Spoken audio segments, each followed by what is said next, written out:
बिल्कुल नहीं, ये भ्रामक प्रचार है कि शिवसेना के लोगों ने ऐसा किया उत्तर भारतीयों के साथ। ये बिल्कुल झूठा और भ्रामक प्रचार है। बिल्कुल, ये देश का दो चर्चित युवा चेहरा है, दोनों ऊर्जावान हैं, दोनों के भूमि पुत्रों को में बिहार के जो भूमि पुत्र हैं वो आदरणीय तेजस्वी जी पर विश्वास करते हैं। उसी तरह महाराष्ट्र के जो धरती पुत्र हैं वे आदरणीय उद्धव साहब आदित्य साहब ठाकरे जी पर विश्वास करते हैं, भरोसा करते हैं। आज दो नए ऊर्जावान दोनों नेता मिल रहे हैं तो देश का भविष्य तय होगा, देश में युवा शक्ति का विकास होगा और देश एक नई दिशा में जाएगा। बिहार की सियासत में आज दो युवा चेहरे की सबसे ज्यादा चर्चा है। एक शिवसेना के जो नेता है आदित्य ठाकरे, महाराष्ट्र में वो मंत्री भी रहे और उनकी जो मुलाकात है वो राबड़ी आवास में तेजस्वी प्रसाद यादव से चल रही है।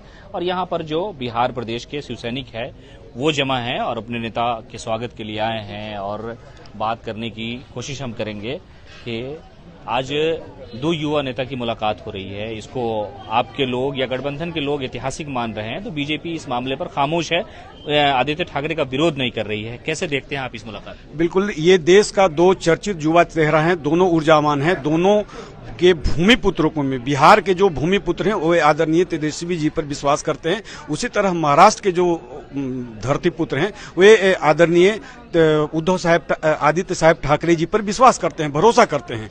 आज दो नए ऊर्जावान दोनों नेता मिल रहे हैं तो देश का भविष्य तय होगा, देश में युवा शक्ति का विकास होगा और देश एक नई दिशा में जाएगी।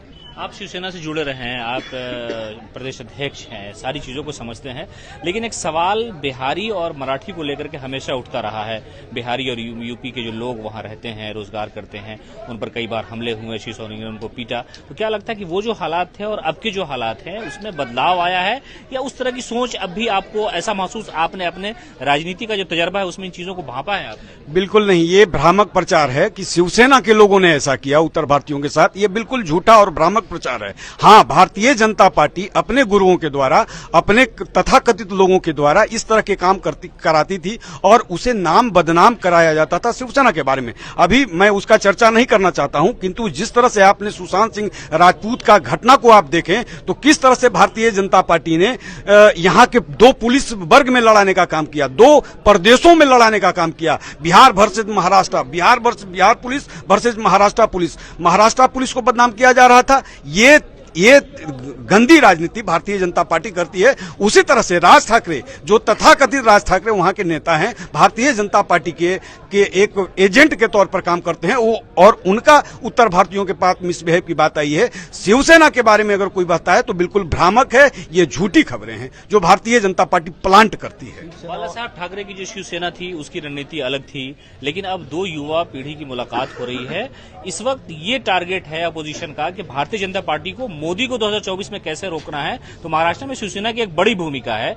मराठवाड़ा का जो इलाका है वो शिवसैनिक जो है वो बाला साहब ठाकरे को आज भी अपना लीडर मानते हैं, भले ही वो दिवंगत हो गए हैं। तो क्या लगता है कि एक बिहार से एक अलग मैसेज जाएगा? महाराष्ट्र का एक नेता बिहार में बैठा है और बिहार से इन चीजों को आगे बढ़ाने का प्रयास किया जाएगा? बिल्कुल, ऐसा कहा जाता है कि बिहार लोकतंत्र की जननी है और यहां से शुरुआत होती है। तो जब युवा एक साथ मिलते हैं तो दो नए ऊर्जा मिलकर के एक नया भारत का निर्माण करने जा रहे हैं और ऐसा निश्चित रूप से लगता है कि भारतीय जनता पार्टी आगामी दिनों में विफल साबित होगी और दो नया नेता इस भारत देश को नई दिशा में ले जाने का काम करेंगे। तो जो शिवसैनिक है उनका कहना है कि बिहार को लेकर के, उत्तर भारतीयों पर जो हमला है उसको लेकर के तथाकथित तौर पर भारतीय जनता पार्टी और मनसे के लोगों ने एक तरह से छवि बना दी है, जबकि शिवसेना का ऐसा नहीं है और इस मुलाकात को शिवसैनिक ऐतिहासिक मान रहे हैं। उनका कहना है कि दो युवा जो पीढ़ी है वो सियासी तौर पर इस तरह उभर के आएगी कि 2024 में मोदी के लिए, भारतीय जनता पार्टी के लिए, अमित शाह के लिए राह मुश्किल हो जाएगी।